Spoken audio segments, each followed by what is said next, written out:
deep place of love and thankfulness that I welcome you to our 2021 Side with Love Sunday. This is our 12th annual Side with Love or Season of Love celebration. And without you, without you, each of you choosing love over and over and over again, we would not be the faith tradition that we are, and we wouldn't be in this moment. A moment where we can be together, a moment where we are invited to listen to the offerings of all the different participants spreading their theology of love from their own perspectives, from their own backgrounds, from their own lived experiences.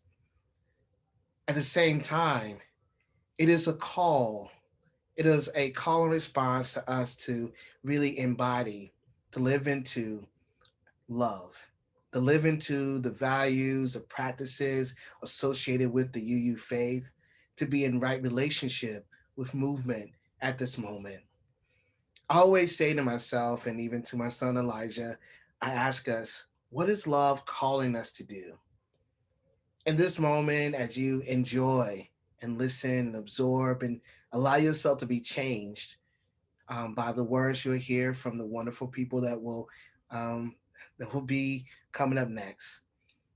I hope you will hold on to what is love asking you to do. And throughout this year and throughout your years, may you constantly, continuously, with rigor and intentionality, choose love over and over again. Welcome, beloveds. Thank you. Thank you for your time. And thank you for being you.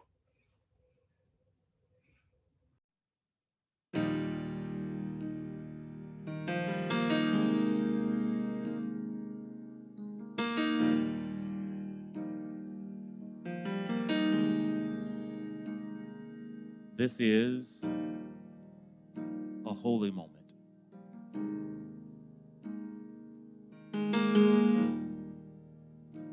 When we're gathered together, it is a special and unique moment with hearts together. Oh, oh, oh, oh.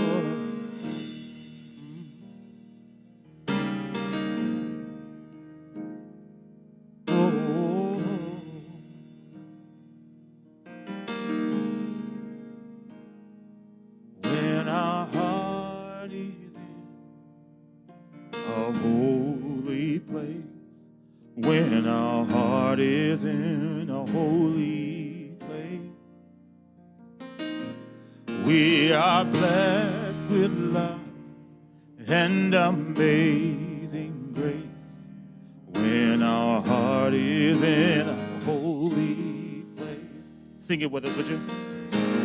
When our heart is in a holy place, when our heart is in a holy place,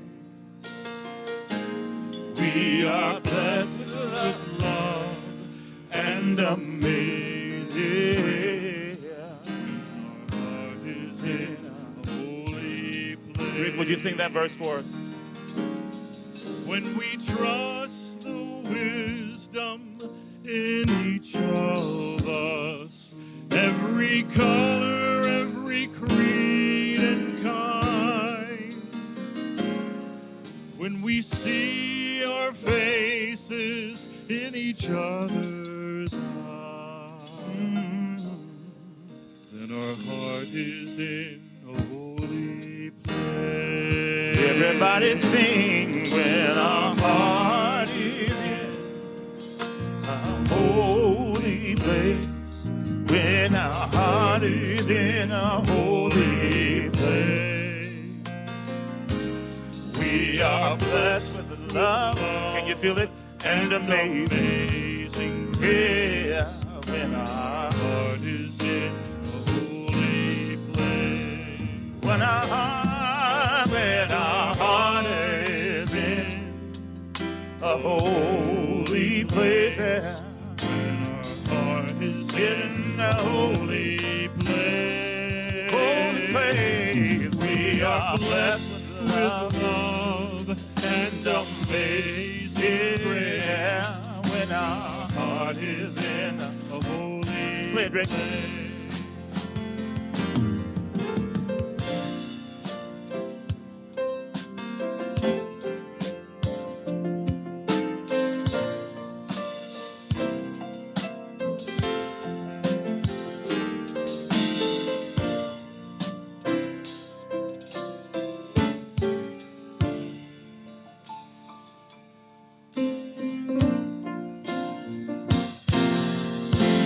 When our heart is in, when our heart is in a holy reach out and touch somebody if you can. When our heart is in a holy place. Let him know that your heart is with him.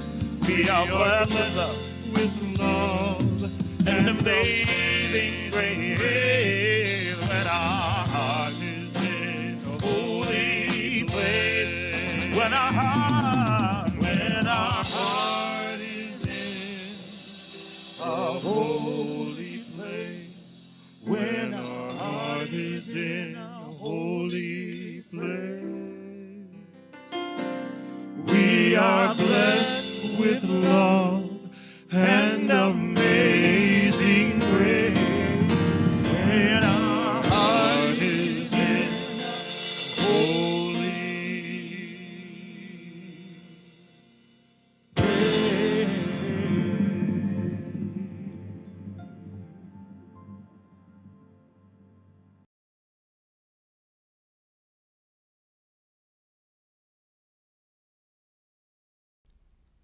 Love once, the fullest unfolding of every person. Love wants everyone to be free, to feel safe, to know joy. To me, love is an overflowing and unconditional love for the world and for creation and for one another. That spiritual foundation of love calls us to the policies and the practices that we need to sustain and nurture life, thriving life. Love means thinking about how we enact policies that make people's lives better. If we're talking about racial justice, love is acknowledging that there has been wrong, that there has been harm, and that whether you participated in it or not, you're benefiting from the inequitable results of that harm. What if love means letting go of what we think we know and being curious about what more there is to learn? What if love was not a commodity that could be bought and sold? Sometimes love isn't waiting for the other to come to us so that we can become agents of welcome, but rather us moving into the world to engage with others in their spaces, on their terms. Love asks for the release of all assumptions about who wants to be part of Unitarian Universalism. Love asserts that each of us matters and is worthy. Love knows our life-saving, life-giving faith must be available to every person who needs it. If you have a chalice at home, would you please light it in honor and in celebration of overflowing and liberating love?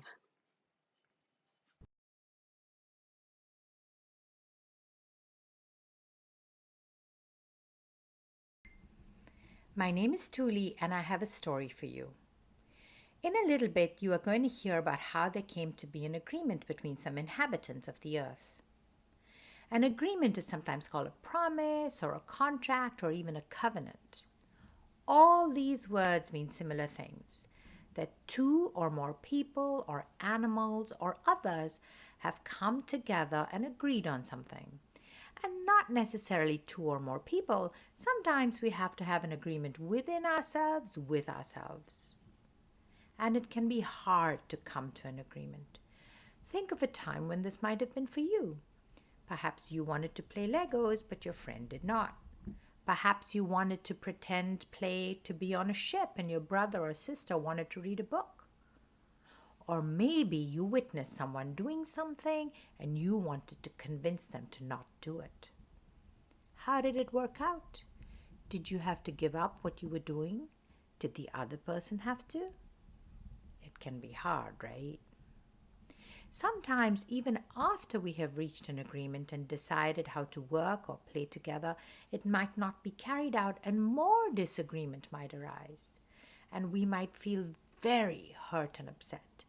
Can you think of a time when that happened to you? Someone agreed to do something and then couldn't do it. Or you were promised something and then the promise was broken. How did that feel? We are all going to make mistakes and break promises, even though we might have tried very hard not to.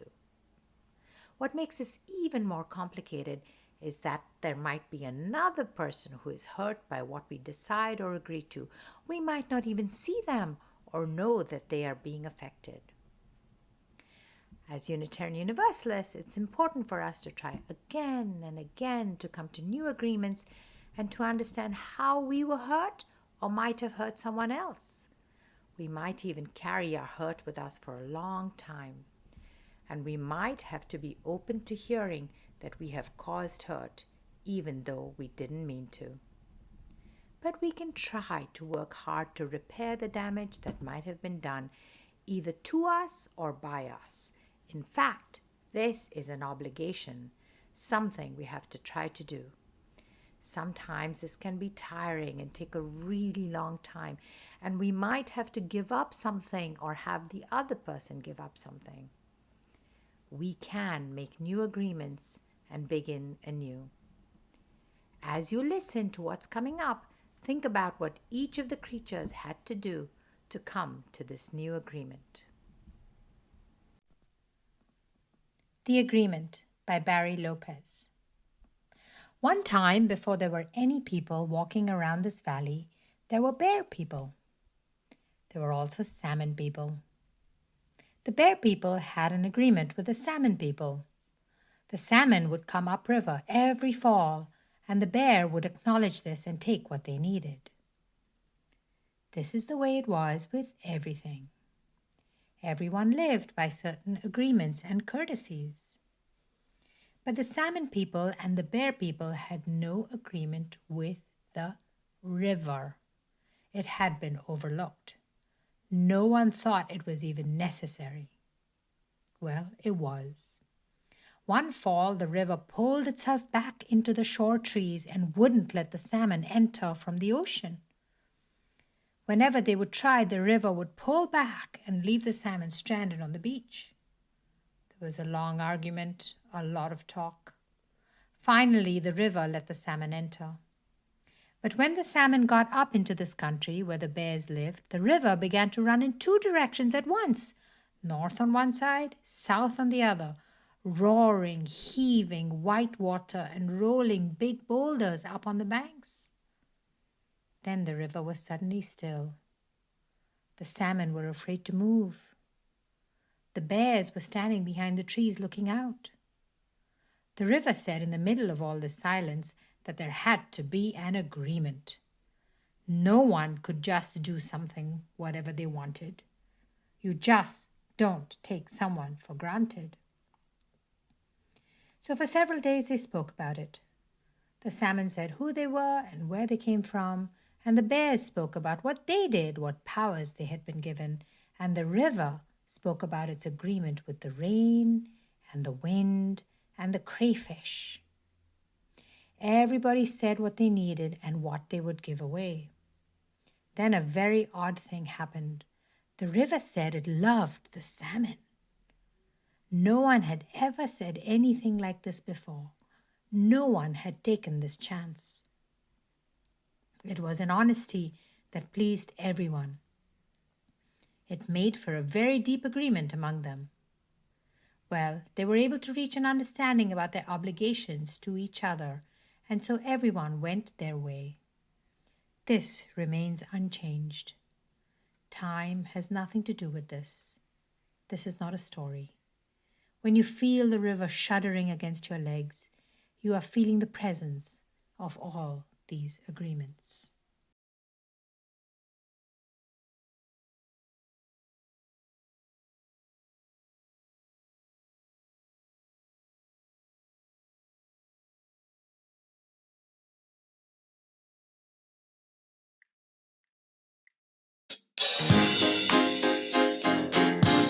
All right, everybody. Please rise and body your spirit as you're able. It's time for the love train. Everybody, put your hands together. Or just move from side to side as you're able. Yeah, it's all in love. Let's sing it. Come on. People all over the world, join hands. Start a love train. Love train. People all over the world, join hands. Start a love train. Love train. Everybody. People all over the world, join hands. Start a love train. Love train. Yeah. People all over the world, join hands. Start a love train. Come on, Matt. Love train. Everybody. People all over the world. Put your hands. Come on. Join hands.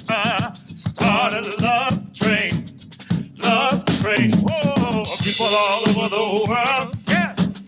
Join hands and start a love train. Come on, Rick.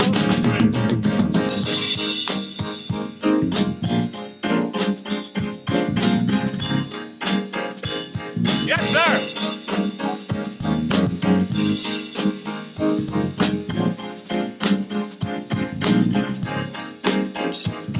Everybody say, people all over the world, oh, join hands, start a love all over the world.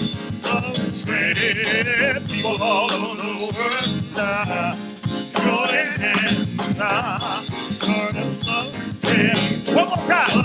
People all over the world, join hands, start a love train. Love train. People all over the world, join hands. Start a love train. Love train.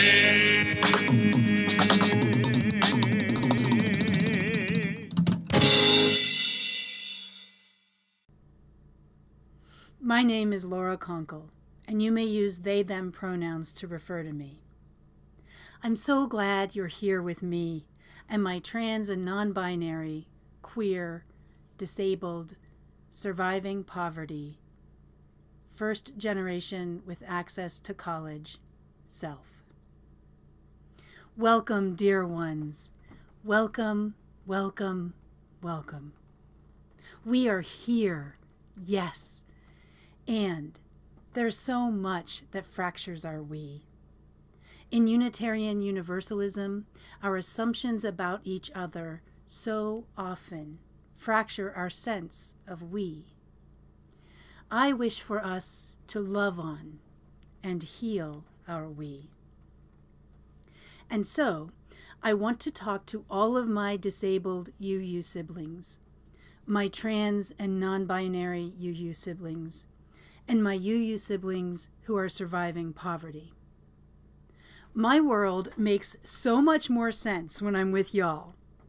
The gaslighting and rejection and weirdness of the great wide world, and yes, of many Unitarian Universalist gatherings, can lessen and become background noise to our vibrant, honest, and passionate conversations.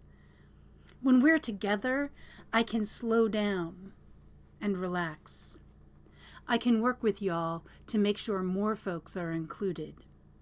And that means me too.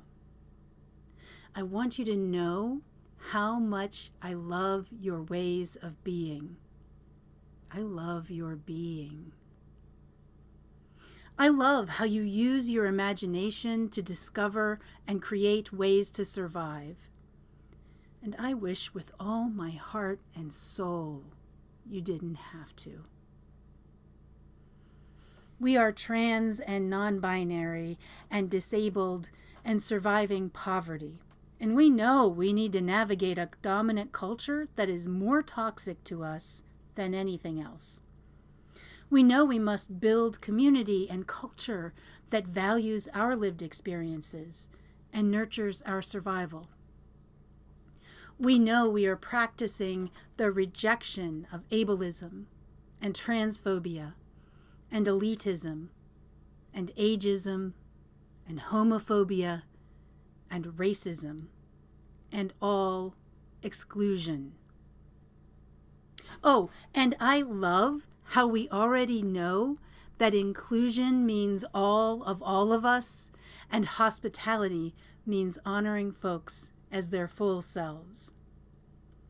We know we need disability justice, queer theology, funding of expenses, access accommodations, inclusive language, scholarships, plain language explanations, gender-neutral bathrooms, childcare, and all the things that can make it possible for us to be safe and well, loved, and held sacred within Unitarian Universalism writ large. I wish that every event that is planned moving forward is planned with us in mind and considering what we need. I wish that more and more reflections, sermons, and sacred texts include us and our wisdom, and in all the ways that you engage Unitarian Universalism. I wish that you will find folks who understand that you are worthy and you matter, and who choose to include you. Our collective spiritual growth and resilience are important not just to us, but to all Unitarian Universalists. So now, I want to talk to all Unitarian Universalists. I want us all together to build our resistance to the many assumptions folks make about who is in the room, who is at the table, and who is in Unitarian Universalist spaces, online and otherwise. I pray that each of us decides to begin to heal our we. I pray that we cast off assumptions and choose to build a Unitarian Universalism that holds each and every person sacred and worthy of hospitality and inclusion. May we know our potential for love and beauty. We are love and beauty. Real love that stretches to encompass our human fallibility we all have. Resilient love that unfurls to create and support our vulnerability we need to thrive. Actual beauty that honors all seasons, phases, and aspects of life. Fierce love and fierce beauty. Fierce enough to stay in touch with and reflect reality. We are beautiful, smart, and strong. We are fallible, whole, and vulnerable. We are right here, right now. We matter. So may it be for you. So may it be for me. So may it be for all of us.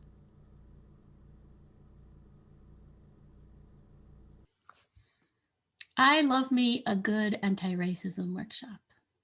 from the very first one that I led back in 1994, back then we used to call them diversity sessions, I got hooked. I found it was so powerful, so exciting to help a group of people engage in conversations about their social location, their commitment to change, their desire for justice. It was really, really amazing, and an early formational experience that led me down this vocational path. It's also true that it wasn't until I came to Unitarian Universalism that I found my true home in doing this work. Because before that, I used to do this work in academia and in nonprofit spaces, and it was much more of a brainy, heady thing. It was about the ideas and the sociology, which of course is very important and it's central to the work. But once I discovered the possibility of having these conversations as faith formation, everything shifted for me. It was so powerful to be in a covenantal space where we already agree to be in right relationship with each other and to be loving with each other and to return to right relationship. And in that container, to start understanding how our anti-racism work and our focus on anti-oppression and justice helps us shift our own meaning making and our understanding of our location in the world, like really deep theological questions about where do I belong and what are my values and principles and what are my responsibilities.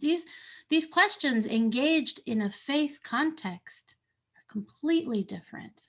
It's a complete game changer, and I really appreciated that. Now, it's true that I really enjoy designing a good workshop, having an arc, knowing what's going to happen, planning for things, and then having them occur the way that I planned. I mean, that's very satisfying. Yes, as a facilitator, it is one of my favorite things. And I am discovering that the most powerful learning actually occurs when we go off the agenda. When we go off the agenda, it's usually because something has happened in the room and we need to attend to something that shifted. So it could be that someone says something that's like a microaggression. It could be that the learning in the room requires us to pivot. The questions that are coming up are not following the original plan. But ultimately, what's exciting about that is that we are responding to the embodied learned experience in that moment. We are responding to the people in the room and to the actual moment. That's something that Elandria taught me, and I want to lift E's name up. I miss you, Elandria. Embodied learning and focusing on how we do it and why we do it in the moment makes all the difference. It's praxis. It's different than just this theoretical understanding of the concepts of racism and race and white supremacy culture and all this other stuff. It's also true that when we interrupt the process and we attend to what's happening in the room, it's important to center the person who may have been harmed. And usually the person who has been harmed is a person with a marginalized identity. And that is valuable to remember as a principle in our work. We center the folks who have the lived experience and who in the moment have something to offer through their experience and through the moment. Doesn't mean that we put people of color and people with marginalized identities on pedestals as educators and experts. It means that we respond in the moment to what's happening. We use the holy muscle of interruption to trust that being with each other in real time is the most important learning. Understanding how power is playing in the room in that moment is one of the most important ways that we can actually decenter the traditional ways of doing things. Because otherwise, in our own educational settings, we still have white supremacy culture dominating and running us. And that's what we are trying to decenter. So I lift up a prayer for all of you who are engaged in this important work of keeping it real, of keeping connected to each other and saying what's true in the moment. May we continue to strengthen that muscle. May we continue to trust that truth telling and speaking truth to power is one of the ways that we do this liberation work. May it be so, and amen.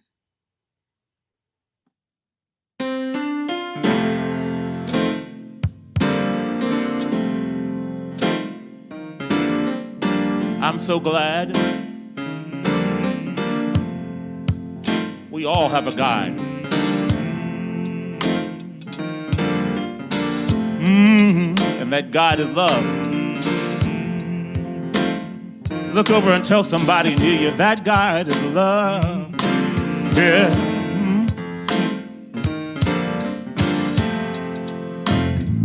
Love will guide us. Peace hath tried us. Hope inside us will lead the way on the road from grief to giving. Love will guide us through the heart. If you cannot sing like angels, if you cannot sing like angels, if you cannot speak before thousands, you can give from, from deep within you. You can change the world with your love. Love will guide us. Love will guide us. Peace hath tried us. Hope inside us. Hope inside us. We'll lead the way. On the road from grief to giving. Love will guide us. I just want you to moan right now. Come on, everybody, come on.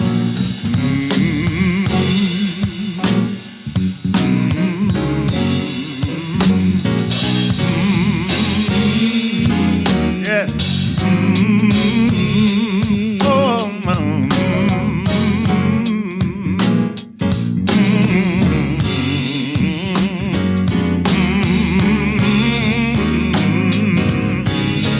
Love will guide us. Love will guide us. Jesus tried us. Hope inside us. We'll lead the way. On the road from grief to giving. Love will guide us through the heart.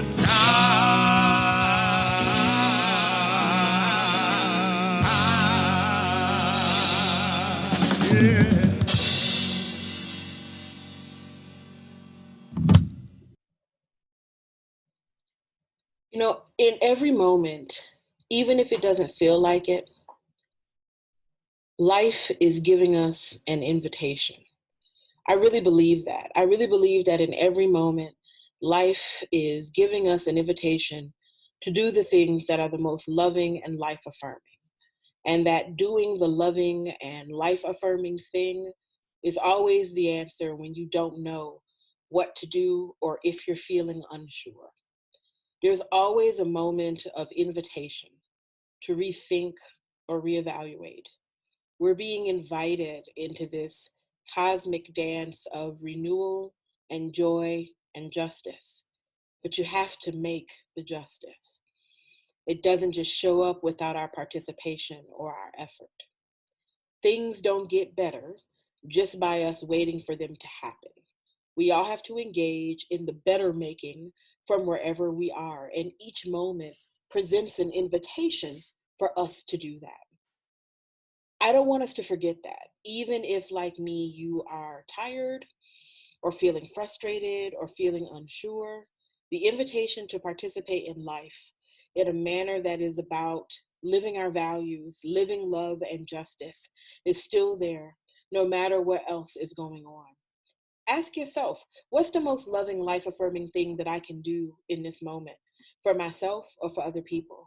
Sometimes it's get some rest. Sometimes it's apologize for something you've done. Sometimes it's reconsider how you're using your money or other resources in the broader world. To me, if we're talking about race injustice, love is about acknowledging that there has been wrong, that there has been harm perpetrated, and that whether you personally feel like you participated in it or not, you are likely benefiting from the inequitable results of that harm. Even if you are a person who wants to say, well, I didn't participate in making things this way, if you are benefiting from the ill-gotten gains, then you have some responsibility to make things right, especially if you then turn around and say that you believe in justice and equity. You are not let off the hook, no matter what. When we have broader conversations about reparations or what it looks like to repair, particularly the harms that have been done to Indigenous communities, Black communities, other communities of color, I believe that love means thinking about the resources that enable life. So what does reparation look like at the intersection of communities of color and healthcare, or communities of color and education? What does it look like to have those kinds of conversations beyond, just conversations about money and land that is owed, but also about accessing resources that have been inequitably distributed for more than a century? All of us should have a hand in those conversations, and all of us have some responsibility to bring about justice in those contexts. Plainly, if you're not going to do that work, if you're not going to be committed to thinking about that and how you can serve in that work, then to me, it obfuscates the mandate of what it means to be Unitarian Universalist. Because ours is a faith that calls us to do things. Being Unitarian Universalist in part means maybe you don't pray the way I pray. Maybe you don't pray at all. But how do we live together in equitable community, despite what I might think about God or what you might think about God? This is a faith that calls us to commit to the work of making justice. This is a faith that calls us to think about what it means not to believe the same, but to live together in beloved community, despite our own discrete perspectives about spirituality or the afterlife. That is a part of the call, the mandate of what it is to be Unitarian Universalist, to figure out how we live together in loving, equitable, just relationship with each other. I believe that the proof of our faith is the extent to which we do that. The proof of our faith is not in some confession that we make. The proof of our faith is not in some words that we say. The essence of our endeavor, the proof of what we believe, is in how we do the work of bringing about love, justice, and community. As Unitarian Universalists, I think we've given up perhaps too quickly on notions of salvation. If we think about the notion of being saved from harm, I don't know that it's actually possible to have personal salvation beyond the community. There's no way for you to have salvation and some kind of perfect, flourishing life outcome while everything around you is suffering and burning, because we're all connected. We are. If COVID hasn't reaffirmed in your mind that we're all connected, I really don't know what to tell you. Here we are right now, suffering through a global pandemic together. People are passing a deadly virus to each other through our breath that we can't see. That's a metaphor for us all being connected, if I've ever heard one. I think it's something that we would do well to think about and remember. Our salvation is intimately tied up in each other's ability to see other people as worthwhile, all human beings as valuable and possessing dignity, all life as having value and possessing dignity. Now, that's not the same as liking me. This is not, I need you to like me. This is not, I need us to be best friends so that we can go to the shopping mall together. This is understand that I have as much of a right to human thriving and flourishing as anybody else, and that I have as much to offer as anyone else. And so do you. How do we create a context where all of that is possible, where all that human thriving and life is possible? That's going to require sacrifice and time and deep listening and nuance. But that's what being a Unitarian Universalist requires. Other faith traditions ask for other things. This is what Unitarian Universalism asks of us. This is what we signed up for. And to me, this is serious. The call of our faith is critical right now. Ours is not a faith of anything goes. When I hear people say, I'm a UU because I can believe whatever I want, that's actually the furthest thing from the truth. It's time to lean into whether or not we really believe it.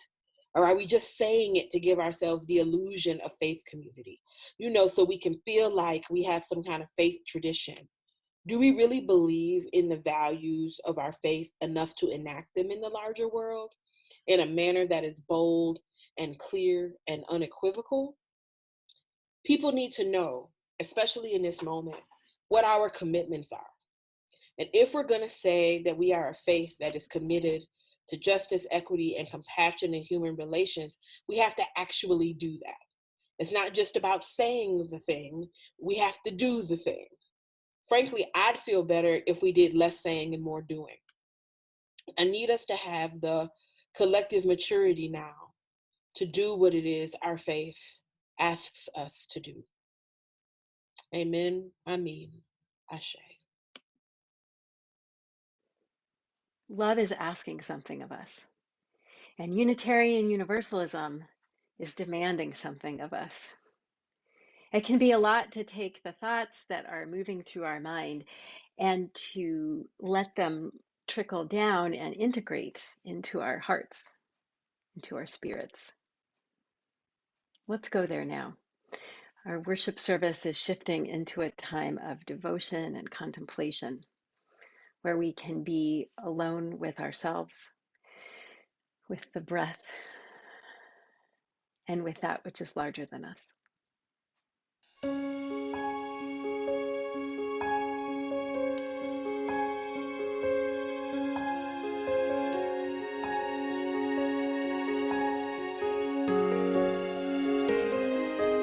There is more love somewhere.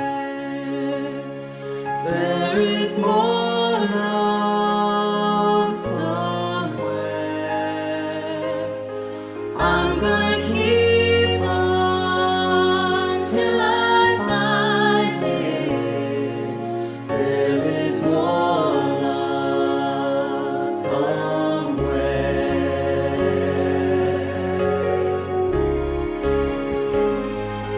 There is more hope somewhere. There is more hope somewhere. I'm gonna keep on till I find it. There is more hope somewhere.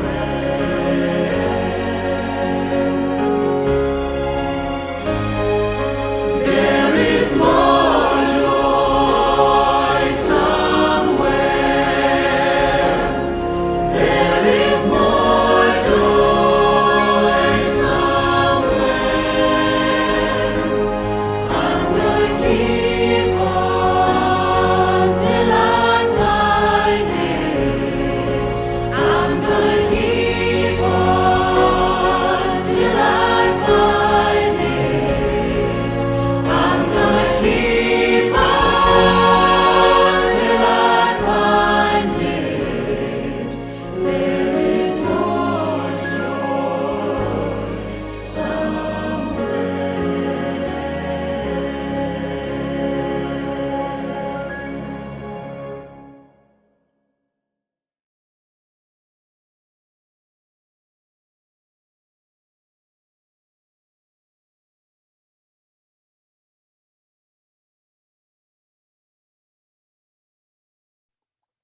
Hello, I'm the Reverend Michael Crumpler, and I will be leading you in a brief moment of prayer and meditation.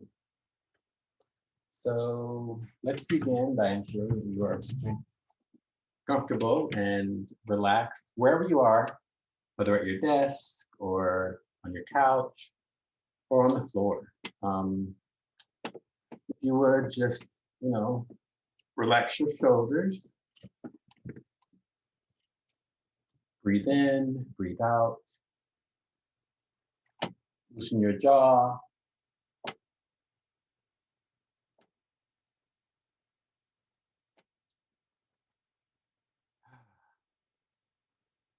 Close your eyes.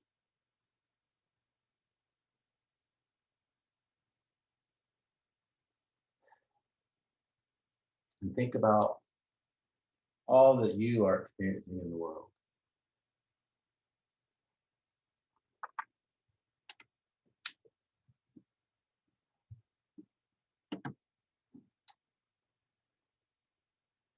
Think about all who are struggling during this time of isolation as we continue to grapple with the COVID-19 pandemic. Think of all those who have lost loved ones and all those who are still living with the side effects.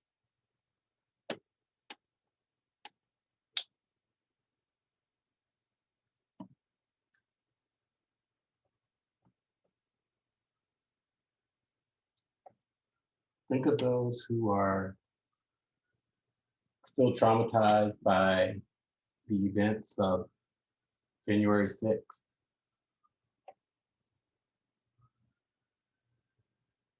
Who are seeking answers and accountability where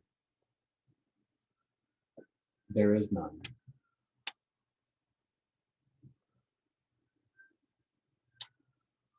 Think about this new day. Hold the great anxiety that we all have with the joy of accomplishment of those who worked so hard around the country to ensure that our votes were counted.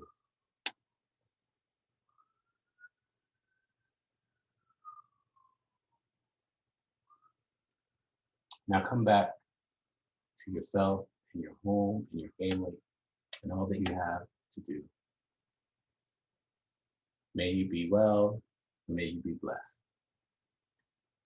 Amen. Ashe. May it be so. As you extinguish your chalice at home, may we give thanks for this time together, for the wisdom and inspiration that we've received. May we carry that wisdom into our lives and into our communities. May you find untapped sources of strength and courage and discover in yourself a new fire that burns in your belly and keeps you going. May the presence of Spirit be proximate, cooling, and reassuring to you when you are overheated. May we all together choose to build a Unitarian Universalism that holds each and every person sacred and worthy of hospitality and inclusion. May you be well. Beloveds, as we leave this sacred time together, let us remember to praise this gift of life, to be attentive to its wonder and its beauty. May we kindle more love, more joy, and more song into our hearts and into our days. May we be led out in peace, and may we give back love.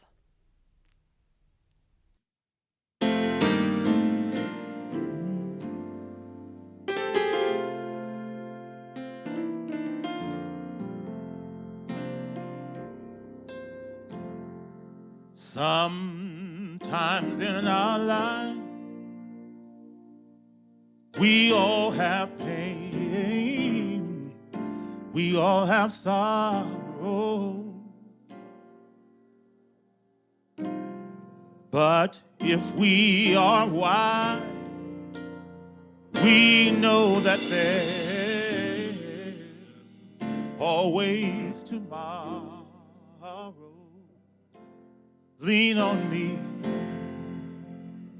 when you're not strong. Can you say that? I'll be your friend. Let me hear you. I'll help you carry on, for it won't be long. I'm gonna need somebody to lean on.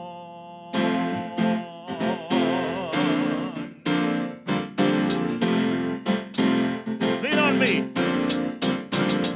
Lean on me when you're not strong, and I'll be your friend. I'll help you carry on, boy. It won't be long till I'm gonna need somebody to lead. Sing it, brother Rick, come on. If there is a load you have to bear You can't carry. that you can't carry, well, I'm right up the road. I'll share your load if you just Lean call on me. lean on me. Yeah. Everybody. When you're not strong, I'll be your friend. I'll be your friend. Yeah. I'll help you carry on, for it won't be long till I'm gonna need somebody to lean All right, you just on. call. You just call on me, brother, when you need a hand. Yeah, We all need somebody to lean I just on. might have a problem. I might have a problem that you'll understand. We all need somebody to lean. Lean on me. Lean on me. When you're not strong, Yeah. I'll be your friend. I'll help you carry on. Oh, it won't be long till I'm gonna need somebody to All right, you just call on me, sister. You just call on me, sister, and you be a hand. We all need somebody to lead. I just might have a problem. I might have a problem that you'll understand. We all need somebody to lead. Lean on me, yeah. When you're not strong, yeah, and I'll be your friend. Everybody sing. I'll help you carry on. Oh, it won't be long till I'm gonna need somebody to lean on. Let me hear you say yeah. Come on.